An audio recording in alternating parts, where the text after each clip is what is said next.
All right, good afternoon, and welcome to another great Lunch and Learn with Broward County's Purchasing Division. I'm Alexa Francis House, and today we're truly excited to have the Universal Public Procurement Certification Council, also known as UPPCC, here to speak with us today. Today we have Derrick Strand. Derrick, if you want to come on camera so that we can wave hi. There's Derrick. Derrick Strand is the executive director of UPPCC. He has over 30 years of experience in training and development, financial management, operational audit, and management consulting. Prior to joining UPPCC, he ran a training and development firm focused on management and leadership programs for both the public and private sector. Derrick spent the earlier portion of his career working for large international organizations, including Deloitte Consulting, KPMG, Rexam, and International Paper. Derrick is a graduate of Northern Illinois University with a BS in accountancy and is based in Richmond, Virginia. So welcome to Derrick Strand. And before Derrick speaks, I know our Director of Purchasing, Bob Gleason, had a few words that he wanted to say. Bob? Hey, good morning or good afternoon now. And thanks for that quick introduction. Just full disclosure, I am on the board for the UPPCC. I have worked with Derrick for many, many years both in Virginia and Maryland. I will tell you that one of the most important things in our business is people and the professionalization of our workforce. And Derrick has been an exemplar of coaching organizations and people, not only in the purchasing profession, but across the board and with many organizations to make sure that organizations are able to achieve the optimal performance and professionalism within the workforce. He and I go back probably to around 2006 or 7. He's been helpful with me and other public procurement organizations, and I'm proud to know that I work with him with the UPPCC, and he's done a fantastic job. As all of you know, I'm a great believer in professionalization of what we do, and I think Derrick has brought a whole new level of professionalism to the certification programs, the universal program of the UPPCC. And so with that, I can give him full support for what he does. And thank you, Derrick, for taking the time out of your busy day to meet with the people here in the county. So no further ado, I'll pass it over to you. Thank you. Awesome. Thank you, Bob. I appreciate it. And good afternoon to everyone. Let me get my presentation up here for you. And if Alexa, you can at least tell me that we're good and everyone sees it, then I will. Yes, we can see it. Thank you, Derrick. And before you go ahead and begin, just wanted to let you guys know that Derrick is going to go ahead and present. And then if you have any burning questions that come up as he's speaking, go ahead and type those in the chat for us, and then we will address those at the end. All right. Thank you. Awesome. Thank you. Hey, I appreciate the opportunity to speak with you today. I will apologize in advance. I am fighting off a cold, which I've been fighting for probably 5 to 6 days now. So if I have a random cough or need to stop to take a drink here for my throat, please excuse me for that. But I'm fighting through it, and I've got my holiday colors on and ready to go. So again, thanks for the opportunity. I'm going to go through this material. I know we don't have that much time. I'm going to go through it pretty quickly because I want to make sure that we have time for questions at the end. So when we talk about the CPPB and the CPPO, but before I even talk about that, if you want to take a photo of the QR code there and link with me on LinkedIn, I certainly would enjoy that and connect and talk about different things around public procurement and the profession and around management and leadership as well. And I'll have another link at the end on that as well. But please connect and reach out if you would like to do that. So let's talk a little bit, for those of you that don't know much about UPPCC, about the history of it. It was founded in 1978. We have two certifications, which are the CPPB, which is the buyer, and the CPPO, which is the officer. I'll talk more about both of those at length. But to date, this is how many people we've certified during that time frame. Over 14,800 people in 8 countries, all the provinces and territories of Canada, as well as all the states and territories of the United States. And so we truly are universal and continue to look to expand our certifications on a more global basis. There's a lot of challenges around that, and if we have time, we can talk about how you make things country neutral, but the U is actually true and universal, that we are a global universal certification in public procurement. So we're very proud of those numbers, and they continue to grow. Just to point out what just happened in the fall, we actually do exams twice a year. We do them in May and we do them in October, a 2-week window in each of those. And we just recently announced the fall 2023 class of new Bs and Os, 150 or 145 new Bs and 38 new Os. So, and that was a significant increase year over year from the prior year. So we are growing, which is very exciting. And I also wanted to point out to all the Floridians there that you by far and away are the number one state or province by location as far as new certificates. So Florida has been leading the way actually since I've been here for the past 3 years in this category. So that's something that you should be very, very proud of. And I see, Bob, you put 14 Bs, and I didn't see the other one. It flipped off beforehand in Broward County. So that's 4 CPPOs, I believe. That's fantastic. So Florida has really really stepped up in its effort to get their professionals certified and grow the profession. So you should be very, very excited about that. So like I said, new candidate growth. This is year over year from 2022 in the fall to the 23 this fall, 28% for the Bs and 17% for the Os. So not only do we have that strong base, we actually are growing as far as the number of people that are sitting for the exam and passing the exams and becoming certified. So we're real excited about the future of UPPCC, the certifications and the certificates that we serve. So why are we growing, and why do we have so many people certified in the profession? Well, I wanted to break that down into 5 things that give certification value. But before I do that, let's just talk about the personal benefits of you individually getting certified. So the old, I don't know if you've heard of the acronym WIFM, which is what's in it for me. Why do I get certified? What would be the benefit of getting certified? If we were in person, I would ask you to call it out. But on these, I'm just going to list some of the many ones. So it's professional recognition from your peers and your bosses and your organization for being a professional and being competent in your field, the satisfaction of getting that certification. You also get increased knowledge through exam prep. It's really interesting when you actually have to study for something, how much you realize how much you know and don't know, and what in the areas that you need to improve on. So your competency and knowledge just improves from actually sitting for the exam itself. Another thing that's very important to people is that there's new employment and advancement opportunities. There are positions that either require that you have a B or an O or both, or actually require you to be pursuing it before they would even consider you. And I'm going to talk a little bit more about what the marketplace views the B and the O in just a second here. But that's a big thing for lots of people. So does this help me get ahead? Does this open up new opportunities? And in addition to that, the B and O are also things that are portable, meaning that if you decided to move somewhere else, those designations go with you.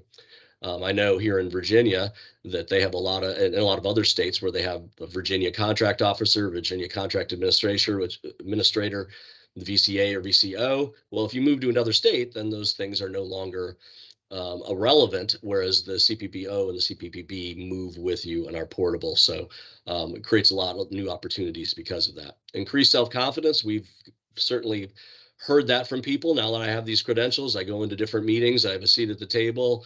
I get more credibility from the people that I talk to because of that. There we go with the clients there around having that. I know I was a CPA for 20 plus years, and people listened more to what I had to say because I had those credentials after my name. So it does help when you meet with others and peers in your organization, and then just increase competency as well. So all of those fit into where there's the value, but how do they get those values? Where are the 5 factors that cause that to be so valuable? And I'm going to go through these fairly quickly, but they're all important in their own individual way. So there's the marketplace, there's independence, there's the rigor associated with it. That's the investment on your side. And as I mentioned earlier, being universal and global. So let me take those one at a time. So the marketplace is probably the most important one. So I can sit here for this entire 45 minutes, which I will, and say that the CPPB and the CPPO are fantastic certifications, and they are the ones that you should pursue, that the premier independent public procurement certifications, and certainly do believe that with all my heart. But that only goes so far with you, because I lead the organization, and of course I'm going to say that. So what's more important is, what does the marketplace say about the CPPB and the CPPO? So this is something just right off of Indeed.com. So if you go into the search box and just put in CPPB, it'll pull up how many different jobs have that referenced in the actual job description, and usually in certifications and license or minimum requirements for a position. So you can do that for the CPPB, and then you can do that for the CPPO and see what it pulls up. And so this is the marketplace telling you that this is important. This is HR functions telling you that these are requirements within this job to be in this role. So there is significant value in having the CPPB or O after your name, because it opens up many new doors in the marketplace. So don't take my word for it. Go up on Indeed.com or other job search boards that you look at, put in those credentials, and then I encourage you to put in other certifications as well and see how many jobs that pulls up, because that really tells you what the marketplace values based on what the minimum requirements or what you should be pursuing shows. So don't take my word for it. Go to the marketplace. And so the marketplace will show you the value. Second part of that is independence, and we're an independent certification body. This is all we do. And so there's 2 important points regarding independence. Is that, one, we're methodology agnostic, meaning that as things change in the industry and in the profession, that we will ebb and flow with that and won't be married to or influenced by one particular approach or philosophy. So we can switch things out in our competency models and our approach and philosophies readily, because we are independent of any other organization in making those decisions. The second part of that is that we don't offer any specific training associated with the certifications. And that's very important from the standpoint that we don't want it to view that there's this conflict of interest, that if you're going to sit for the CPPB or the CPPO, that you need to take our training courses or get credit for our training courses in order to be able to sit or be prepared for the exam, because then that looks like I said, a conflict of interest and another revenue stream where we're trying to take more money from you, and we don't do that. We allow all of our partners to provide training and other organizations to provide training. We strictly develop the competency models, the current body of knowledge and competency, and then the questions, and build the exams that are the best test for public procurement professionals, and what they should know currently and moving forward in the future. So we stay away from that. We focus on being independent and not offering those trainings as a conflict of interest outside of that. So I just wanted to make sure that that was clear. Third part around that was around rigor and what goes into the exam. Excuse me. And Bob is very familiar with this from being a board member, is that there's a lot of work that goes into creating an exam to test for competency in a profession. So here are the 5 bullets that we typically do every 5 years, and we're in the middle of it right now. And I'll talk about that in a second, but we do environmental scans and what's going on in the industry. We look at different projects out there on different competency models in public procurement. We are about to engage in a job task analysis in January with different professionals across the entire country and Canada coming together to go over our existing body of knowledge and competency and say what's still relevant, what's not relevant anymore, what needs to be changed, what needs to be added to make sure that our model is as current as possible. And we'll also send out surveys to y'all, getting your input as to what's relevant and what's not, and also subcommittees and task force outside of that, and our partner organizations to gather all of these inputs in order to make sure that we have a body of knowledge and competency for the B and the O that actually reflects what is needed in the workplace to be a highly competent public procurement professional. So a lot of work goes into those 6 bullets. And like I said, we're in the process of doing that right now and kicking that off in January. So we're excited about the updates coming from that. What that leads to are refreshed B&O exams, but currently right now, this is what this is. And I want to stress something here too, because as I travel through the country, going to different trade shows and different organizational events, whether it be FAPO, CAPO, TEXPA, VAGP, NAEP, CPPC, all of those different things, I always run into the question around, is our exam a knowledge-based exam or is it a competency-based exam? And counter to what I hear from people, this is a competency-based exam. Years and years ago, it was knowledge-based exam, which was plucking definitions out of textbooks. That is not what the B and the O exams are. They are a competency-based exam that is scenario-based, that uses visual elements and situations where you have to, based on your knowledge and experience and the information shared in the question, be able to determine what is the best practice answer for a particular question. So they are not plucked out of a textbook. It is something that requires you to be competent in your field in order to get to the best practice answer. So in the O, there's 75 competency statements, and the B, there's 73, and they're divided into 6 different domain areas, and you can see them, excuse me, on the screen: legal framework, procurement planning and analysis, sourcing and solicitation, contract development management, leadership and business principles. And you see the percentages, which is the percentage of questions per domain area, is different. The biggest highlight I would have for the difference between the B and the O is that, well, not only are the questions written at a higher level for an officer level and somebody that's in management and leadership position, there's a lot more questions on leadership, as you can see from the percentages per that domain. So I just want you to walk away with understanding that this is a competency-based exam. It's 175 questions, all multiple choice, 3.5 hours. You have immediate scoring, but it is a best practice competency-based exam. So, and when I say best practice, what I mean by that is that you could have 4 answers in the multiple choice question that all could actually be okay, meaning that they're legal, it's something you could do, but only one of them is the best practice. So you have to be able to figure out what is the best practice based on the stem of the individual question. So that does make it more challenging than a knowledge-based exam. So if you're looking for that current body of knowledge and competency, here's the front page of our webpage. You cannot miss it. It's right here in the center. Click for details. I would encourage you to download that if you're interested in potentially sitting for the exam. It's by domain. I'll show that in a second. And it's all there for you. There's no charge for it. It's sitting out there, easy to download. So just go to our website and you can find that very quickly. So let's talk quickly about what that looks like. So I showed you the 6 domains and the percentages. That document that you can download looks like this is how it starts out, and this is for the B.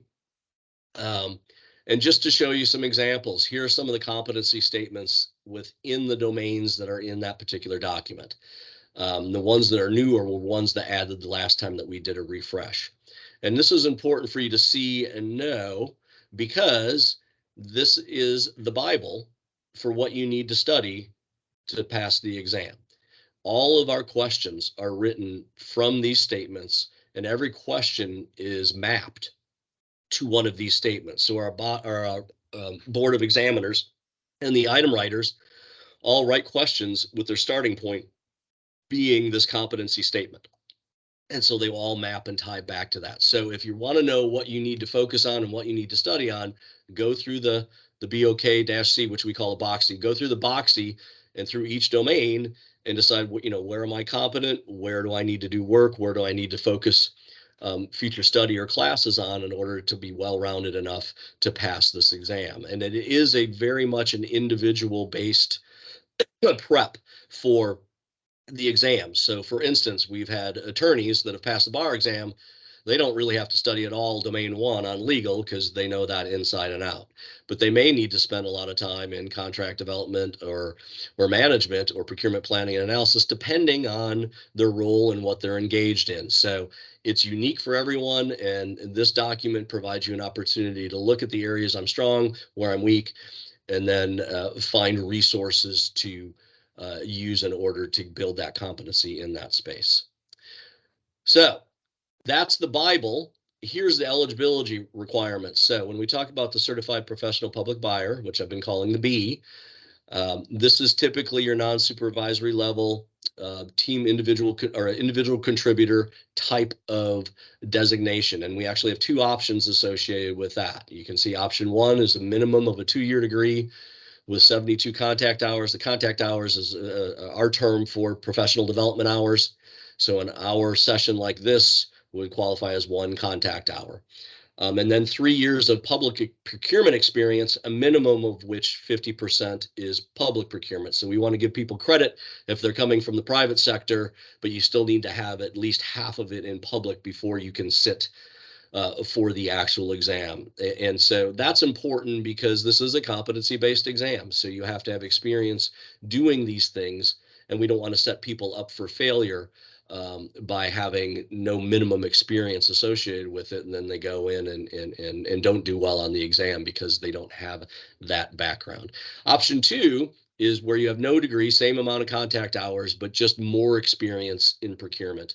So 5 years in public procurement, or 5 years in procurement, half of which needs to be public. So those are the minimum requirements for the B. And you have to have all of those before you actually apply.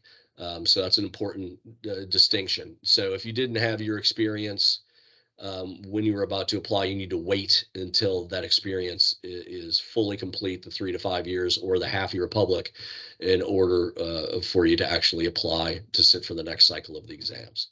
So for the O, a little bit different. The requirements are more stringent at the moment. So one, it requires a bachelor's degree. It requires 96 of those contact hours. And then it requires 5 years in procurement. Same thing as it relates to 50% needs to be public procurement, but the other requirement in there is 3 years in a management and supervisory position, because so much of the CPPO exam is around being in management, leading staff, supervising others, creating strategic plans, aligning with other groups in your organization. It's just a higher level. And so the people aspect of it is much more important to have experience in to help you do well in the O exam. So right now, that's the one path to the O. We are talking about potentially other options and different paths. More to come on that in the future. So, but that's the requirements right now for the O exam. So you saw the 72 and 92 contact hours or training hours. I just want to briefly say this is another myth I want to dispel. You can get contact hours pretty much anywhere you want, as long as you can loosely align it to the 6 domains of the exam. And so you can get public procurement training from your local office, from the state, from your community college, from FAPO. If you belong to FAPO, you can get it from NIGP, you can get it from NASPO, you can get it from an online webinar, especially when you're talking about areas related to leadership and business principles. So, courses on communicating effectively, or managing conflict within teams, or influencing others to drive change. All of those will fit into those categories. So don't think you just have to go one place or a couple places for contact hours. As long as it's making you a better public procurement professional, we will accept those hours. So understand, you can get those from a wide variety of places. And so I hope that helps in the understanding, because we won't reject hours that aren't just like purely from a public procurement organization. You can get them from anywhere. So in addition to that, just so you know, here are all our strategic partnerships of UPPCC. So not only when you get certified or sit to be certified, you can become you have your credential, but you also have access to a lot of different organizations as well. And we also partner with all of them to make the exams better. They're on the JTA, the Job Task Analysis. They're on our Board of Examiners. There's some representatives on our Board of Directors related to this as well. So we have partnerships across the board to help us make sure that we're developing the most current and best test of competency for the profession to raise the bar for the profession as a whole. So we're excited about all those partnerships. Fees, excuse me. So you can go on our website and you can see where it says eligibility. You click on that, you'll see in the B and the O, there's a list for fees. So we have two different fees here. So there's a standard rate for the there's an application fee and there's an exam fee. So for the application fee, the standard rate is $380, but there is a discount partner rate of $255. So if you're with one of those partner organizations, you will be able to get a discount of that $125 off your application fee just by being a member of one of these organizations there. The exam fee is $315, and that's really just to cover our costs with our third-party testing administrator, which is Prometric, who also does all of our psychometric analysis of our exams to make sure that they're fair, free of bias, the questions are performing properly. There's a lot of different analytical psychometric stuff that goes into our exams behind the scenes, and that's part of that fee as well. There is no partner fee for that. That is standard. So if you have the partner rate, you can see that it's going to be about $570 and $695, or excuse me, $670, and then well, that was right. And then $695 for if you're not a partner associated with that. But the exciting thing about that is another element that we have coming here in a second, and so hold the fees before we move any further on that. So getting back, and then the last thing in the part 5 of the why it's of value is, again, universal, global. It's portable. You take it with you. It is known around the world, and we're looking to expand in other countries as well. So we're very excited about that. Here are some of the other countries that we have people certified in, and we're going to be pushing into other areas, especially in Europe and more in South America as well here in the coming years. So exciting things going on, and that's why we're universal. So some of the things that we've talked about already, the designations are really the gold standard in public procurement, have been since 1978. You can choose from a traditional testing center, which I would highly recommend, or do remote proctoring at your home or office, which became very popular, as you can imagine, during COVID. But if you have a choice, here's a best practice for me. If you can get to a testing center, I would absolutely encourage you to do that instead of remote testing, because with Murphy's Law, what can go wrong will go wrong. A lot of times we have problems when people do remote proctoring with bandwidth or speed, or something drops off, or there's a glitch. Also, the proctor has to make sure that everything in your office is free and clear of anything that you could do from a cheating perspective. You can have no jewelry, watches, notes, paper, anywhere. It's very stressful for a lot of people that take it remotely. But like in Canada, we have people that are 6 hours away from a testing center, so it makes more sense for them. But if you can get to a traditional testing center, you remove all of those things that could go wrong. I would encourage that. We also issue badges. If you're on LinkedIn and follow our page, you get a digital badge the day after you pass. Like I said, you get immediate test results. And if you do nothing else from today's session, excuse me, sign up for a My UPPCC account. All it requires is an email and a password, and then you'll immediately be on our email list so you know what's going on. In addition to that, follow our LinkedIn page for updates as well. Like I said, the Boxy is the book of knowledge and competency, which is the Bible for what's on the exam. The certification guide is the Bible for how to apply. So go out onto our website. At the top of the page, there's something that says certification guide. I will tell you right now that Esther, my certification manager, 98 to 99% of the calls or emails she gets on how to apply or what's the process are actually answered in the certification guide. It's about 37 pages of information of all the things you need to know to apply, how to set an appointment with the testing center. All the things are in there. So please read that first. It answers almost all of your questions around that. This is the Bible for the process. The body of knowledge and competency is the Bible for what's on the exam. So all of that is there. So I'm going to go through this really quickly because I think there's probably some questions. So you have to have an account in order to apply. Everything's done online. You can track your status. We have workflow on it. Applications are valid for 1 year, and I need to explain that because it ties to the last bullet point there. So once you apply, you'll have 2 exam cycles within that 1 12-month period. And so do not apply or send in your application if you don't plan on sitting for the next exam.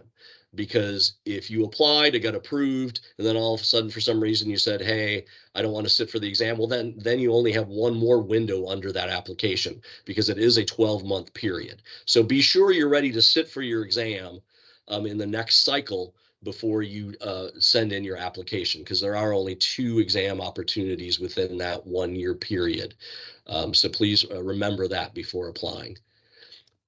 Resources that I want to talk about real quickly. So NASPO has a free resource, free study tool, free prep course. They're a strategic partner of ours. So if you go out there and sign up, I believe it's on Procurement U, there's study tools that help you through that process. We also, through their platform, have CPP-B and CPP-O practice tests that are available for $49 that go by framework and have questions that were written by our board of examiners. So you can get the look and feel and flow of the questions and understand that. It'll also tell you whether you got the answer right or wrong and what competency that it maps to. If you were going to do one thing as it relates to studying from a resource standpoint, I encourage you. We have UPPCC approved study groups, and they have been amazing related to helping people prep for the exam. So we do them through LinkedIn groups. We had 4 groups last fall. The pass rate for people that are on study groups that are engaged is significantly higher than the average. We have trained facilitators that go through a document that we've prepared to help study. And then the best part about it is that you're in the group with your peers. So you'll have somebody from a county, somebody from a city, somebody from an authority, somebody from a state, somebody from K through 12, somebody from a university, somebody from Canada. You have all these different perspectives in a study group that all have their different slant or view of different questions or different competencies. And then you learn from each other and broaden your view of what this particular competency may mean. And that helps you in questions because the questions are broad-based best practice questions. And so sometimes people get things wrong by saying, well, this is what we do in our county, but that doesn't mean it's best practice. So we have to be very careful because some people can get answers wrong for that reason. So study groups are great to bounce things off your peers. You build a network and you go through a study guide that we develop that we know aligns to the body of knowledge and competency. We're also in the process of developing 2 other resources for you. This is actually coming straight out of the study guide here. So for every one of those competencies in the body of knowledge and competency, we actually have 1 page for each one of them. That is the competency, a clarifying statement, a sample question, and then the authoritative literature that supports this particular competency. And so we have that framework guide that is used in the study groups. And so we're real excited about having that information available. In addition to that, we're just about to roll out here in the next month or 2 our own prep guides that have been written internally that we know for sure map to the body of knowledge and competency. There's a lot of stuff out there on the internet or old books or old courses that people are still offering that are not approved by UPPCC. We have not reviewed them. We don't know whether they align or not. We don't know if they're current with the body of knowledge and competency that we have right now. We know ours is aligned to that. And so before you go out and buy or sign up for a course, please ask us or go to our website and look at our resources page for people that are UPPCC approved as far as resources before you spend the time and money, because we don't want you to have a false sense that you're prepared for an exam when you've been studying stuff that's 10, 15, 20 years old or doesn't align to the current body of knowledge and competency. So I want to let you know that we're excited about both of those things, more to come on those. The other exciting thing too is from our strategic partner NASPO, some of you may or may not know, but last year they did a reimbursement program, which was a giving back program, where that if you pass the B or the O exam, NASPO will reimburse your application and your exam fee if you pass. And so they did that last year, and I'm happy to announce that they re-upped for the entire year of 2024, which is just an awesome way to give back to the profession. But again, let me stress, it's if you pass. It's only if you pass, you'll get both the application and the exam fee reimbursed to you. And I know that's a big deal for a lot of people that are pressed on budgets, or if somebody's doing it just individually out of their pocket, a great program to give back. So we're very excited that they've renewed that, excuse me, for 2024. Here's the exam dates. You can find those on our website. Spring exams are May 6th through the 18th. If you apply by March 18th, late fee by the 31st, schedule exam by the 15th. Those are your dates there. Here are your fall exams again. This is all the stuff that we've just gone through here. We're excited about the things that we've completed. We're excited about what's to come. I can provide this document to you if you would like, with these links that go to it, but all these links are on our website as well. More importantly, here at the end, as I close, here's my contact information. Here's the QR code that takes you to our UPPCC page on LinkedIn. I would encourage you to follow us there. We don't like sending out emails every day and cluttering everybody's email box, so that if you follow our page and want to know what's going on, you'll see it on that page, and we'll send out a larger email every 2-3 months, but certainly not every day. So follow our page and you'll be up to date on what's going on with UPPCC. And also make sure that you open my UPPCC account, and then you'll be on that mailing list as well. And so with that, I will stop. That was a lot of talking very quickly. I know we got a little bit of time left if there's questions that I did not answer. Okay, thanks so much, Derrick. I'm going to go ahead and walk through the chat.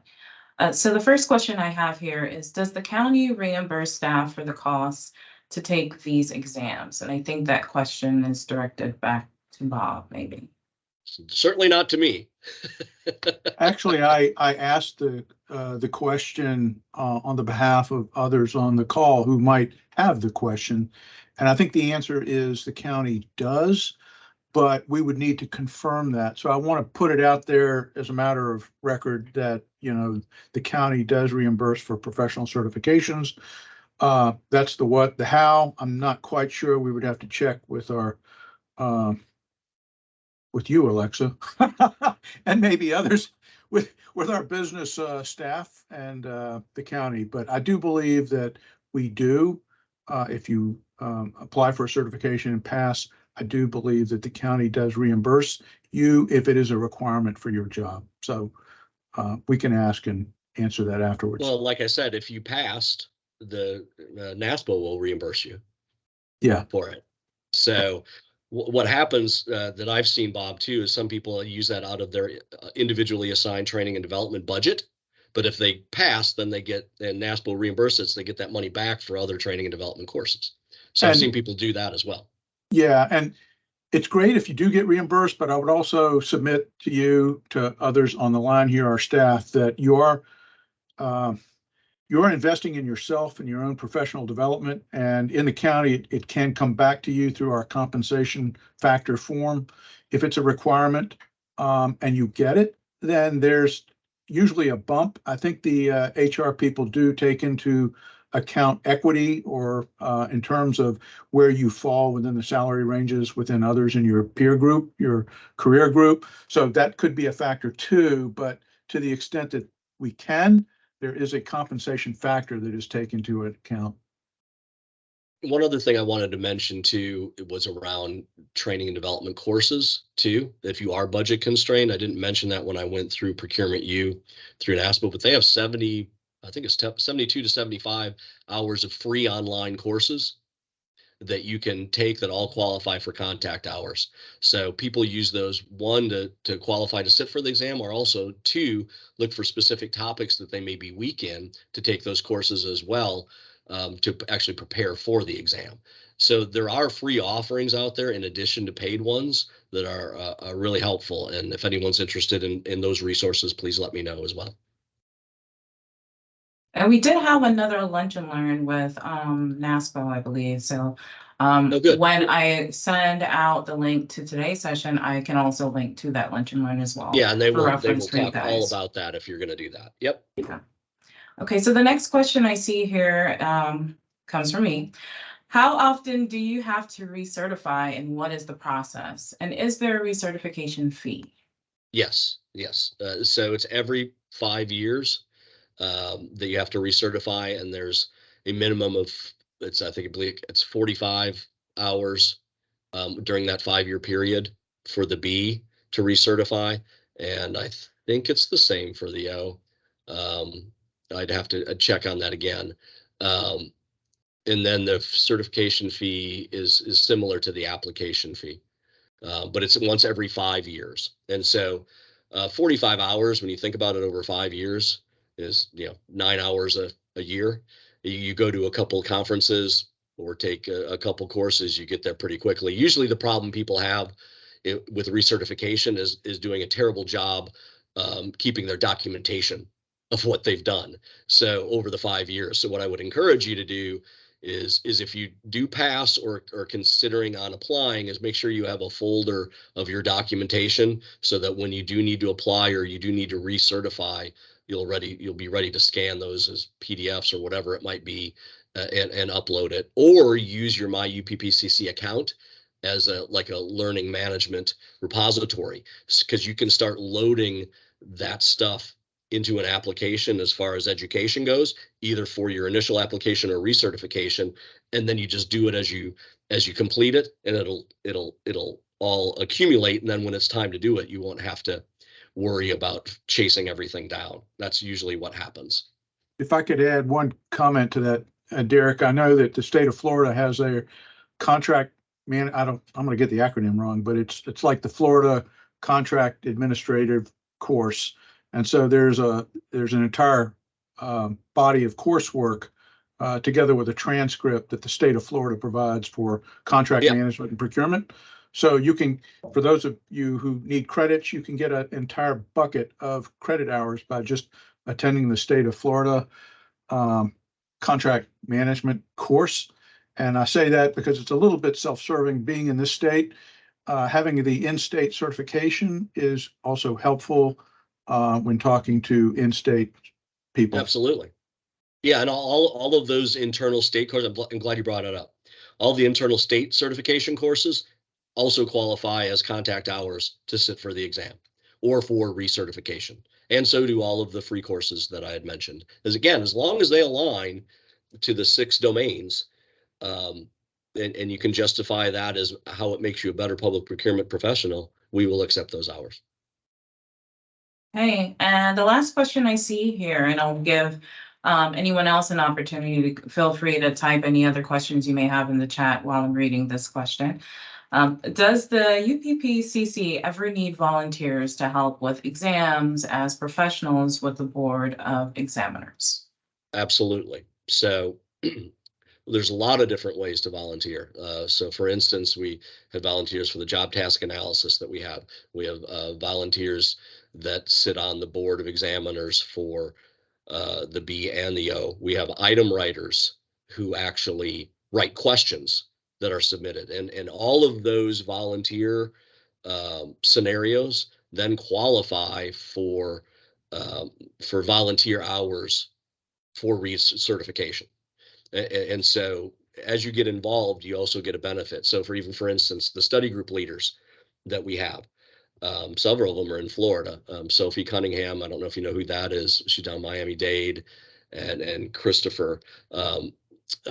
They teach these study groups for 8 weeks, an hour a week, and then they get 8 recertification hours out of it. So it's not only giving back and being part, you also get some benefit as it relates to your recertification, and also expand your network and become a better professional because of it. So yes, if anyone is interested in volunteering, send me a direct note about what the different opportunities are. Again, my email is dstrand@uppcc.org. I can actually put that right back up here. If anyone is interested, and believe me, we love volunteers. We're a volunteer-led organization, and the more people that get involved, that are passionate about the profession and elevating the profession, and want to do their part to give back to make everything better, we can't have enough of those. So thank you for the question. I greatly appreciate that. Okay, and the last question I see here, and we're a little bit over time, so anyone else, if you have any additional questions, what we'll go ahead and do, I will stay on. Derrick, if you have another minute or so, Sure. we can stay on and try to answer your questions. But if the rest of you need to drop off, we do understand your time is valuable as well. And the session is being recorded, as I said before. So if you miss a question, miss the answer to a question, it will be available. So the question is, would internal agency training count for contact hours? So if we have an internal training in the purchasing division, would that also qualify for contact hours? Sure, as long as you have documentation of this is what I attended and here's what the session was. That has a minimum of 3 to 4 learning objectives with the title and the time associated with it. Absolutely. Okay. And the last question, I know that you just provided your email address for those interested in volunteering, but for those that are not in the training today, are there notices sent requesting volunteers? How are we made aware of potential volunteer opportunities? So 2 best ways is to have a My UPPCC account and follow our LinkedIn page. Okay, so you'll either get an email pushed out to you that shows there's opportunities, or you can find it via our LinkedIn page. The other thing is to go out onto our web page, and there actually is a tab about if you're interested in being a volunteer. And you can actually fill out a form there as well, based on a form that we have there. But any of all of those directions are a way to find your way to do that. Okay. How many contact hours are required to be certified if 1 year or more has relapsed since a certificate expired?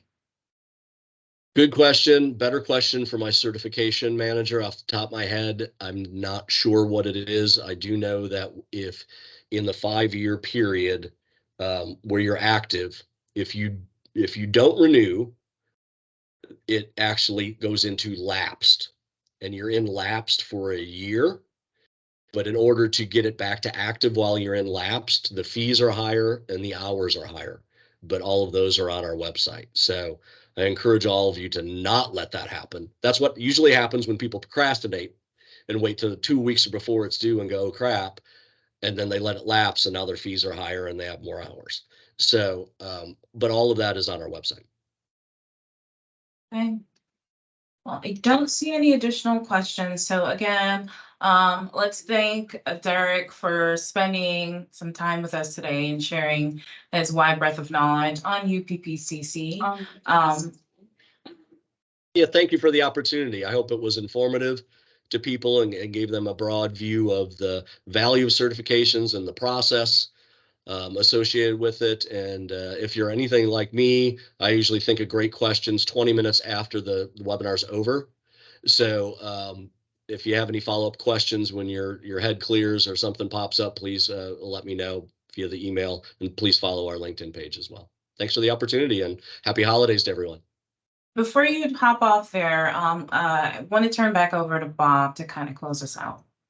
Thank you. And I just want to appreciate you, Derrick, for your time and effort and energy that you put into the professional procurement field. I would encourage those of you on the call to help. I myself volunteer through the UPPCC board. I have worked with NIGP, I've worked with NASPO, I've worked with Value Point, I've worked with several local chapters in Virginia and Maryland. So it is incumbent on all of you professionally to develop yourself, to build the relationships, put yourself out there. It's the first step of leadership is just raising your hand. So I would encourage all of you to do that, both internally as well as externally with this group here. So with that, Alexa, thank you so much for putting these lunch and learns together. Derrick, for your time and effort. I guess I'll see you tomorrow for about maybe 30 minutes. Sounds about right. During our board meeting. And other than that, thanks so much, and Merry Christmas, Happy Holidays, Happy Hanukkah, Kwanzaa, New Year. it's a great year. We're going to start great new 2024. So thanks very much. And thank you to all of you for joining. Take care. Bye. Bye, everyone. Bye.